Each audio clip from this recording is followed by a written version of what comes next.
If you're over than probably 30 years old or so, you may remember a phenomenon that hit the church back in the 90s, 2000s, and from time to time, quite frankly, it still pops up. We call it the worship wars. The worship wars were a time in church history where generational clashes burst into the open over the style of music to be used. So that's going to be our topic today on Life Talks. My name is Dan. I'm the teaching pastor at one of the teaching pastors at Life Fellowship in suburban Charlotte, North Carolina. I'm solo today in terms of Ben Rudolph, who is usually our co-host on this show, is out of town today, but I've got Josh Brahm with us, who's our producer and an extraordinary mind and gifted and articulate speaker. So it's always fun to have time with Josh. Josh, you and I are of different generations. Yes. So I'm 40. You're just turned 40? I just turned 40. Just turned I'm 40. born in 83. And I'm not 40. Yeah, right. I think they're calling me an elder millennial, I think is what I'm now hearing as kind of the phrase for like the older couple of years of millennials. That's me. Yeah. Well, it's interesting because you're really an old millennial and Ben is a Generation X, which is kind of the silent or forgotten generation, I think, because many people don't talk about them. I came at the very, very end of the baby boomers. Yes. So I was just at the tail end of it. But I have heard that phrase used pejoratively toward me so many times in the last few years by the current generation, which most of the people that say it to me are doing it in a lighthearted manner, but on the internet, it's not lighthearted. And it's that's okay. Gen Us Z. millennials have never heard any jokes at our expense from boomers. It's and never happened. I am meticulous about trying not to categorize Gen Zers and millennials, convoluting them, because anybody under 40, I think, gets labeled a millennial at times, and so we want to be sensitive about that. But we're going to talk about from a historical perspective to some extent, but I think also we'll touch in it a little bit. Even today, music is. Why do you think music is such a hot topic button for people? Oh boy, that's a great question.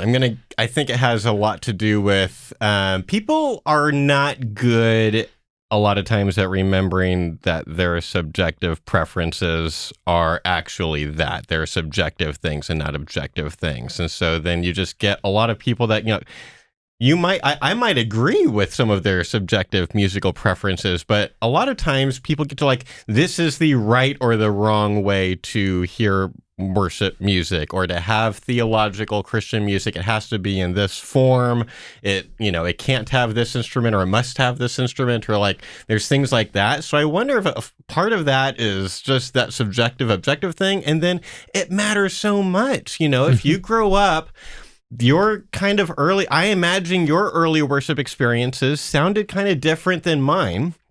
And that matters. That affects us, so that it's going to be super understandable for there to be something, not novel. What's the word I'm looking for? Nostalgic. When you hear hymns done, maybe your favorite hymns done the way that they were done when you were a kid. Yeah, I think the nostalgia factor is huge. I think there's also something within Christianity, though, that complicates it. And that is the tendency of conservative Christians to spiritualize and is it going to be a word? Theologicalize. We've made their a word. Personal preferences. But this is as old as the church. I mean, you go back, the controversy over should you eat meat that had been offered to idols. Yep. We do that with, at least in my lifetime, I've seen it done with Bible versions. I've seen it done with worship styles. Yep. I've seen it done with service meeting times. So service times originally were around an agrarian calendar schedule. And because of farming? Because of farming. And so in my church growing up, for instance, in the summertime, our evening services started 30 minutes to an hour later because the sun stayed up longer.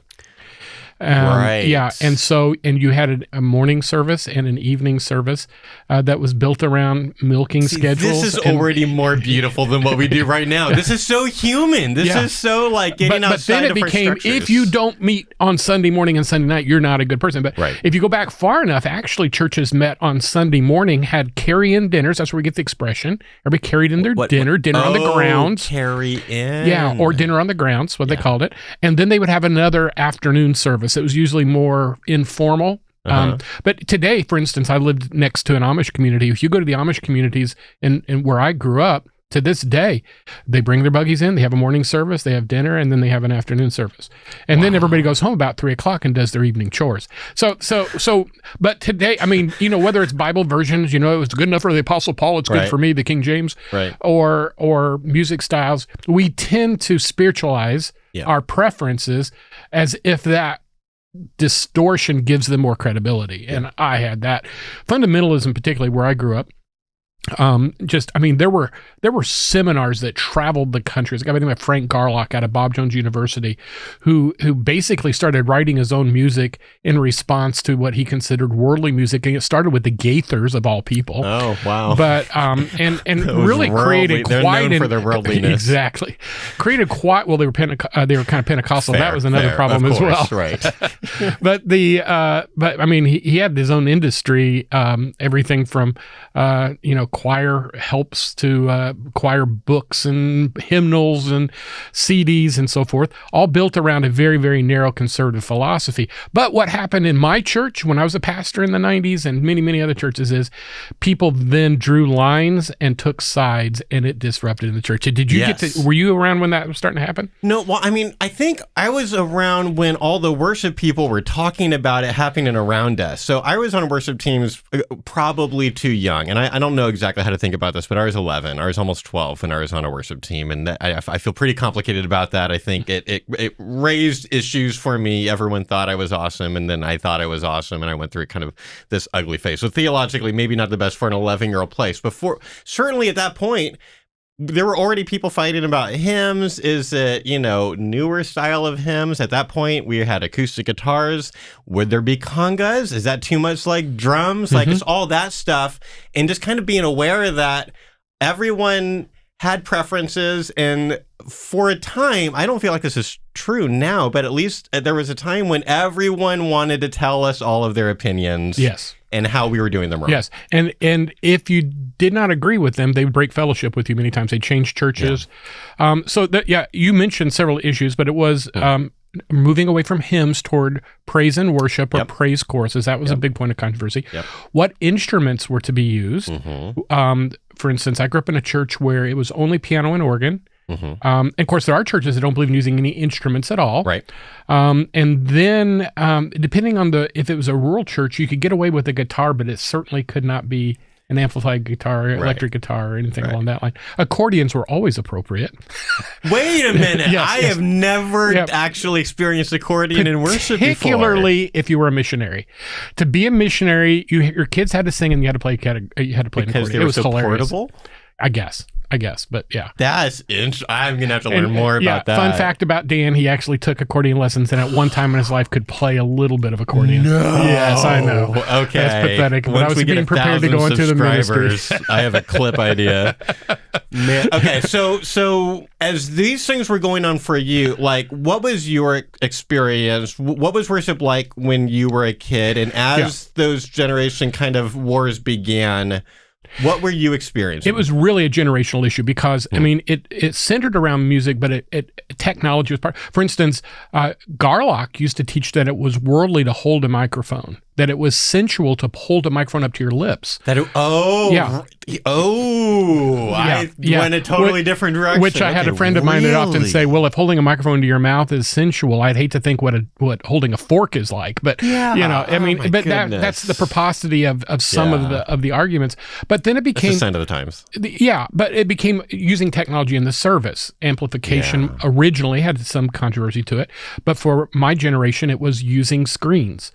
When I took over a large megachurch here in Charlotte, the first thing I did, because I had them in South Florida, was I ordered, because it had a 5,000 seat auditorium, or it didn't seat that many, but it was built for that. Yeah. And And I had 2 huge screens put in because I felt like if you were in the back, you couldn't see.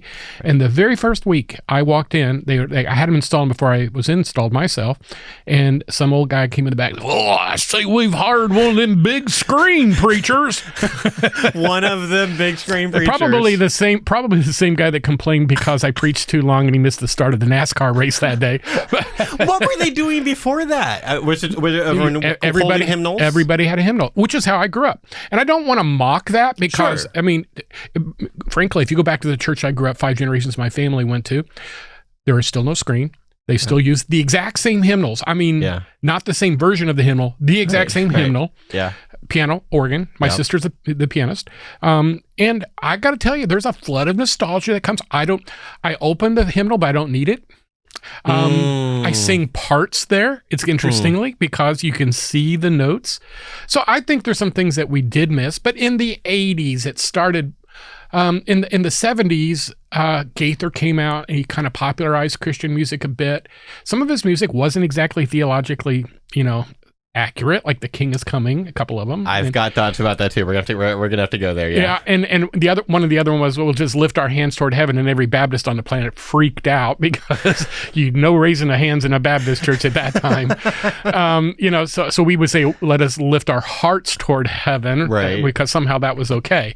Which I always had, some scene out of Indiana Jones in my mind, somebody holding a bloody heart, but which is probably really disturbing. The Temple of Doom. It was just a lame Indiana Jones movie. That's the bigger problem there. But in the 80s, so some simple choruses started coming in. Many of them set to scripture. I'm gonna pause real quick. I love the kind of. Let's take a moment and talk about how great hymnals are, because we're still missing elements of it. As a musician, I love being able to try to learn a new song with the music there, even if you are only like a kind of like a basic choir member who can kind of like maybe just follow a melody. Yeah. That still gives you some sense of the direction this is going. I learned to read music partially because we used hymnals. I can sing bass, or I can sing tenor, or I can sing lead, or I can sing alto and octave below. I don't know what that's called, but I could sing any of those four parts and read it, and pretty well, and I think we have missed that. Here's the thing, though. One, and you're more of a musician than I am, so correct me if you hear something that's just not accurate. Okay. But for all of the nostalgia about the hymns, there were actually not. Hymnals are not exclusively filled with hymns, at least in the United States and in evangelical denominations. They have hymns and gospel songs. Yes, more and more so. Yeah, songs like When the Roll is Called Up Yonder, Shall We Gather at the River, Save, Save, Save. Those are not hymns. Those are gospel songs. Yeah. And I truly miss the hymns. And how are you differentiating those two things? Basically, I say a hymn has either doctrine or it speaks of the qualities of God. Faith of our fathers, how firm a foundation, how great thou art. Those I would consider hymns. The American revivalism brought about a lot of peppy songs that were used to manipulate crowds. If you'll study the life of some of the American revivalists, like Sunday and Finney, but they're fun songs, But they're more about us. They're more about us, or practical Christian, application. There was one called "Come and Dine." The Master calleth, come and dine. Of course, they always use King James, right? And it was about the parable of the master who sent his servants out, and I love those songs, but they're not hymns. And I think when we abandon, and I can also understand, my kids think that is just the corniest stuff ever. Like, shall we gather at the river? Come on, Dad. And I can hear that and understand that, but the hymns, I think, transcend it. Some of them are written hundreds and hundreds of years ago. Yes. And I am sad, even though there are some people who have repackaged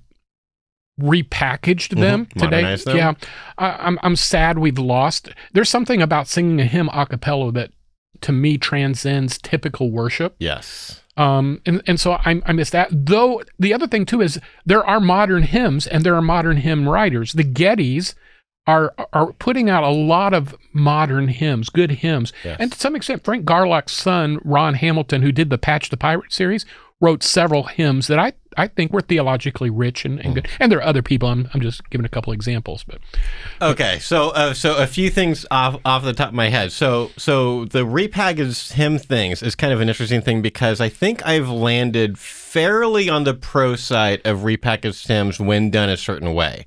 So Chris Tomlin gets a really bad rap among a lot of like worship circles, and I'm a general kind of big Tomlin fan. Beyond the fact that as a professional Christian musician, just kind of knowing he's a really good guy actually behind the scenes too, which is not true of a lot of these kind of big worship guys. So that matters to me. But like what he did with, I think, Amazing My Grace, My Chains Are Gone, Crown Him, where he'll take, I think it is usually a good job of kind of maintaining the original, what made the original great. The melody doesn't usually change. He's just usually stripping out a lot of the extra chords. Hymns, it's a chord every word, which is that's kind of why it sounds so busy. But then adding one new chorus with something extra, like the My Chains Are Gone, that visualization is so helpful for me personally in a way that the other verses didn't hit. So come back at me. How do you feel about that kind of repackaging of hymns? As long as we occasionally do the a cappella verses, which we totally should do. Well, I've always been a both and guy rather than an either or guy. Okay. And so I love Chains Fell Off. I love many of those. I love some of the Getty's newer music, hymns.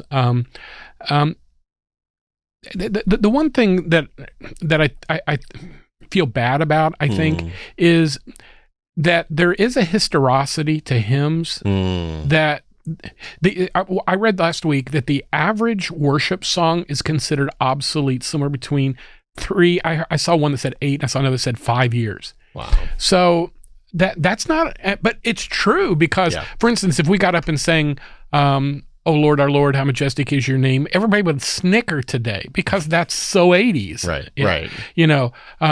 Steve Green introduced a lot of the early contemporary music. I grew up on Steve Green. Yeah, I did too, and I loved him. And he was controversial in my circles. Why? Because... So this is interesting. Tell me why Steve Green was controversial. I knew churches that banned his music in their church because it was contemporarily arranged.